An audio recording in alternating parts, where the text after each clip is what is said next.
What's up everybody, Sean here and thank you for joining me. Today, we are going to talk about what I think could possibly be the best beginner watch that you can buy. Of course, we are talking about the Orient Bambino and in particular, the newest Bambino that was released just a few months back. So the Orient Bambino line has been around for quite a while and is widely regarded as one of the best entry-level watches on the market due to its elegant looks and low cost. Many people actually started their watch collecting hobby with an Orient Bambino. Even myself, while not my first automatic watch, my first dress watch was in fact a Bambino. So when Orient released a new version of it just a few months back, I could not resist picking up the blue dial version on a mesh bracelet. And just so you know, this was while I was in the midst of deliberating on a few different Orient Star dress watches. For clarification, I purchased this watch with my own money from the local distributor, Big Time Singapore. For this review, we will first go through what this watch is all about and then discuss why I feel it could possibly be the best beginner dress watch or even casual watch on the market right now.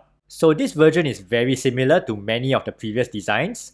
It comes in at a case size of 40.5mm, a lug-to-lug distance of 46.5mm, a lug width of 21mm, thickness of 12.3mm. The case is made of stainless steel and it features a domed mineral glass with an exhibition case back that features the F6724 movement, which is self-winding, hand-winding and hacking. It has a basic 3-hand with a date complication and a power reserve of 40 hours, has a water resistance of 30 meters, and it retails for 373 Singapore dollars. Now, over the years, the Bambino line has produced several design versions, with some of the earlier ones still featuring the older Orient caliber 48743 movement. The majority of versions were basically made with the same case, but introduced a different dial and hand design, with the exception of one version which featured a larger 42mm case. What makes this line so amazing is that you can still pretty much purchase any of the previous versions brand new, as Orient doesn't seem to have discontinued any of the older versions despite releasing new versions. This means that you have a pretty large selection of designs to choose from if you are thinking of getting one.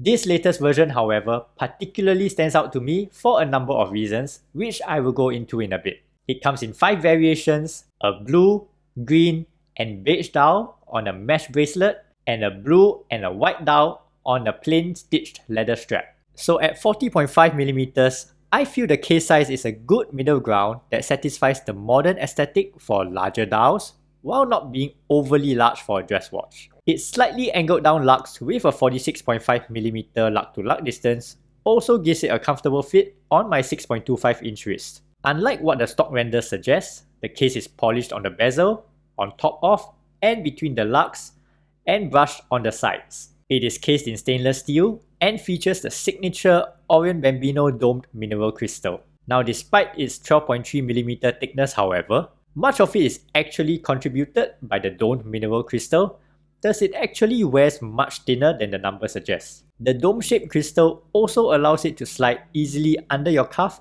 as you would expect from a dress watch. Unlike many of the previous versions, it now features an exhibition case back showing off a decorated rotor, but not much else. At this price point though, I really can't complain about the lack of a fully decorated movement. The push-pull crown is signed, and although not the biggest, I find it to be perfectly adequate for operating, especially since there are no crown guards to get in the way. With a 30-meter water resistance rating, you don't need to worry about splashes from washing your hands or doing the dishes, but I would refrain from anything more than that. The dial is where we see the most changes, this time featuring a soft sunburst face on a slightly textured domed surface that really makes it pop. The really interesting part here is that none of the markers are applied, like in previous versions, but instead layer printed, giving it a raised profile. Probably a flex from their affiliation with Epson. We have Roman numerals at the 12 and 6 o'clock, while the rest of the markers are stick indexes with rounded ends. Creating a raised profile through multiple layers of printing really gives it an extra element of refinement over your standard printed dial. A chapter ring with dashed markers and numerals at every 5 minutes completes the indices. A simple beveled cutout for the date window at 3 o'clock protrudes halfway onto the index, similar to previous versions. In place of the usual dolphin hands found on most other versions, we now see lens-like hands, which really does enhance the sleekness of the already minimalist dial. Unlike some previous versions, These hands are perfectly sized to connect with the markers on the chapter ring. A small Orient crest beneath the travel clock marker with a thin line of automatic text and another line at the bottom that says water resistant complete the elegant yet minimalistic look.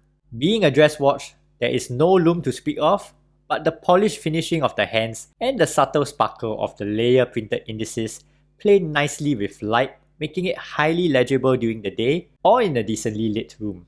There's nothing new about the movement here with Orient's own caliber F6724 in-house movement. This automatic movement features both hacking and hand winding and is found on most of the previous models, bar the earlier generations that didn't have hacking nor hand winding. 22 joules and a 40-hour power reserve make it a solid performer at the entry level. It has a rated accuracy of -15 to +25 seconds per day, but it's not uncommon to run well within that range. The rotor may be noisy to some, but personally, I hardly notice it, and at this price range, I don't really see it as something to complain about. The bracelet is the other area that sees significant change in this new version.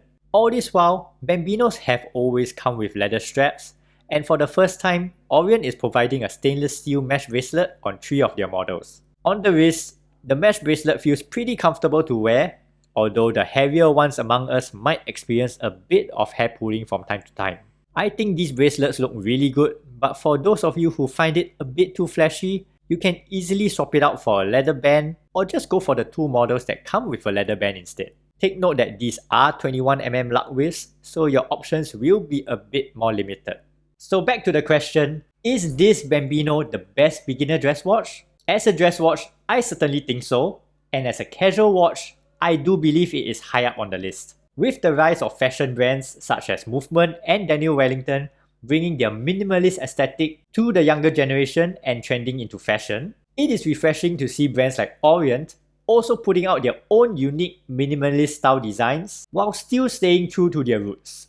I think that this new series of Bambino is a very attractive watch that straddles the lines of both modern and traditional design aesthetic very well. For a price comparable or even lower than many of those factory template quartz fashion watches, you get a quality automatic watch from a decades-old watchmaker brand with a fresh yet classy aesthetic that can suit both formal and informal occasions, possibly without even having to swap out the strap. And if you're into a more vintage-looking design, the previous versions have you covered all the same.